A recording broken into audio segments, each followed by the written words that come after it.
17. Work and rest.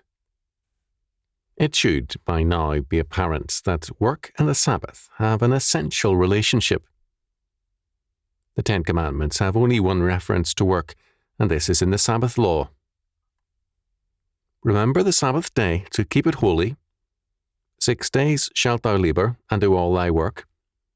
But the 7th day is the Sabbath of the Lord thy God. In it thou shalt not do any work, thou, nor thy son, nor thy daughter, thy manservant, nor thy maidservant, nor thy cattle, nor thy stranger that is within thy gates. For in 6 days the Lord made heaven and earth, the sea, and all that is in them, and rested the 7th day. Wherefore the Lord blessed the Sabbath day, and hallowed it.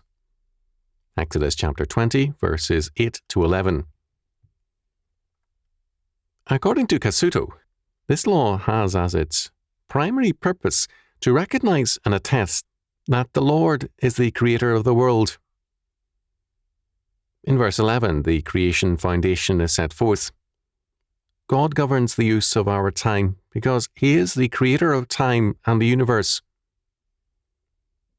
In terms of this fact, 2 commandments are united into one: a positive commandment, 6 days shalt thou labour, and a negative commandment, on the Sabbath thou shalt not do any work.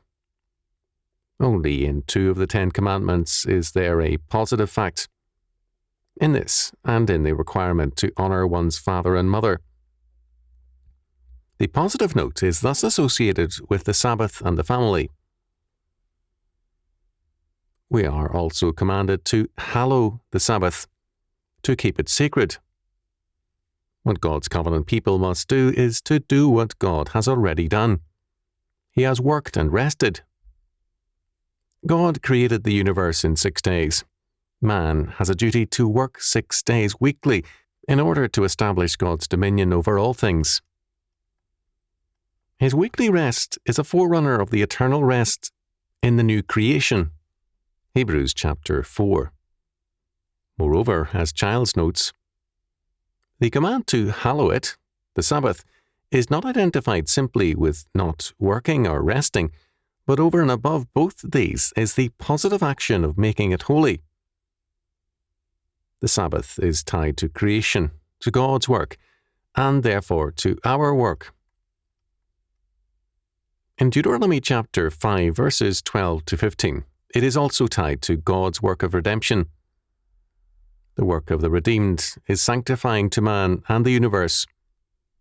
Thus, the Sabbath rest presupposes work in terms of the Lord's purposes, and the rest acknowledges that our work and time are under God, our Saviour.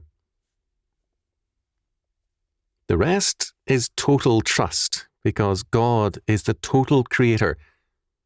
In 6 days, the Lord made heaven and earth, the sea, and all that in them is.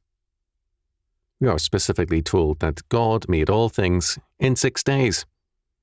There is no question that the Bible sees all God's creating work as accomplished in 6 calendar days of 24 hours. The text cannot be honestly read in any other way. Moreover, creation is a work in time.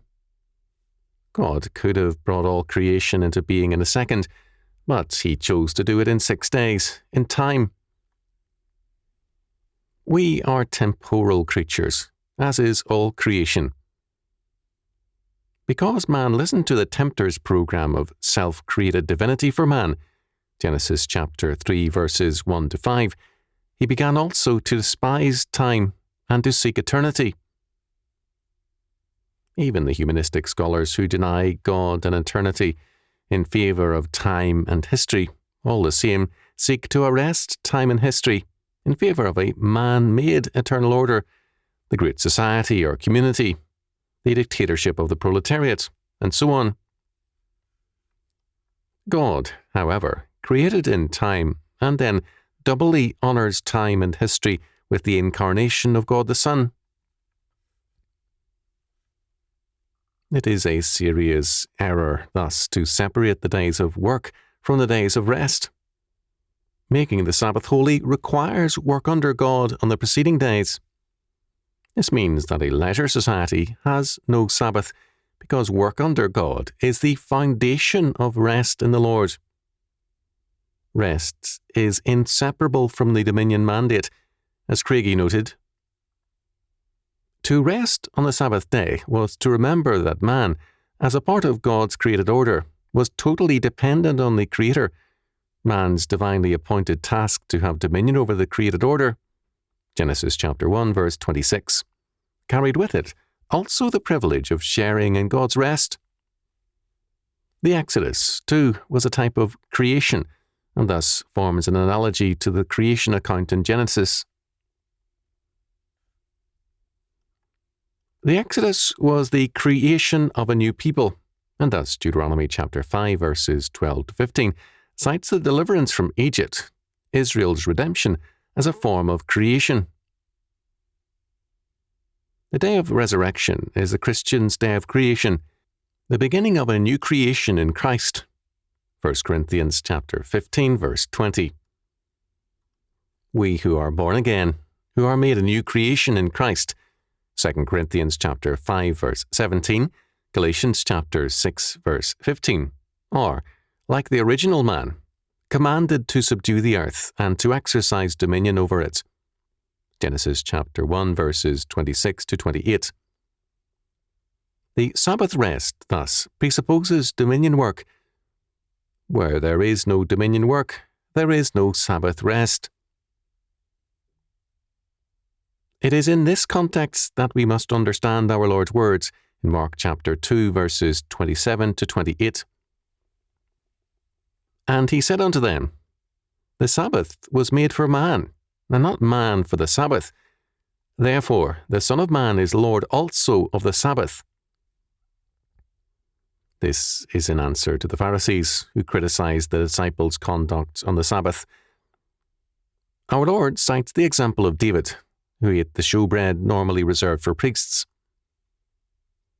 In Alexander's words, the meaning of the sentence, therefore, must be that the Sabbath, having been ordained for man, not for any individual, but for the whole race, it must needs be subject to the Son of Man, who is its head and representative, its sovereign and redeemer. By declaring himself to be the true Lord of the Sabbath, our Lord makes clear that it is the redeemed, covenant-keeping man for whom the Sabbath is made. It is the day in which dominion man rests and rejoices in his work. There is no rest nor peace for men outside of Christ. Isaiah declares of the ungodly, But the wicked are like the troubled sea, when it cannot rest, whose waters cast up mire and dirt. There is no peace, saith my God, to the wicked. Isaiah chapter 57, verses 20 and 21. In a world today where all too many lack a calling to work because they lack faith, there is no rest. Instead, alcoholism and drugs are pursued in order to find a pseudo-rest from life. These are methods of escape from God and His reality. On one occasion, after I spoke to a group and in passing cited the basic choice man faces as between the sovereign God of Scripture and man as God, Genesis chapter 3 verse 5, one listener protested bitterly after the meeting. He insisted on multiple choices, including other religions, the life of reason, humanitarianism, and more. When he left angrily, a bystander remarked, "You should have asked him where his children are." Apparently, his children had followed the antithesis to its logical conclusion and disaster. However, many people, whose religious background and training gives them a stability which, without faith, they cannot communicate to their children, belong to what Grace Flanagan and Dorothy Rushdoony, in our table talk, called the triviality culture. They occupy their days and years with trivia because they have no desire to come face to face with God's reality. Some even become experts in trivia. At the same time, because the security of faith is not theirs, they replace the peace of faith with continually changing fads, enthusiasms, and styles. They turn their lives and houses into showroom displays. It is worthy of note that the Sabbath commandment commands rest and specifies 7 groups. First, thou, speaking to the heads of families, that is, husband and wife. The law was given to the elders of the people in Exodus and to the people, Exodus chapter 19, verses 7 and 25. It was given to families, and hence all 7 categories have reference to the family. Second, it is for thy son, so that, while delivered to those who rule families, it is for those who shall rule also in the future. Third, it is also for thy daughter, who shall also be a ruler under God, as a wife and mother. Fourth, it is for thy manservants. And fifth, for thy maidservants. The command to work and to rest is for all. Thus, we have a responsibility for those under our authority, and they have a responsibility to the Lord, as well as to us, to work and to rest in the Lord. Sixth, it applies to cattle, to farm or household animals. The work and rest law is for all the earth, and we are also told elsewhere that it is for the land as well. Exodus chapter 23, verses 1 to 11, Leviticus chapter 25, verses 1 to 7, and verses 20 to 22. Seventh, the stranger that is within thy gates is also included. The alien may not be a believer, but the covenant requirement of rest and work is a witness to him about the covenant God.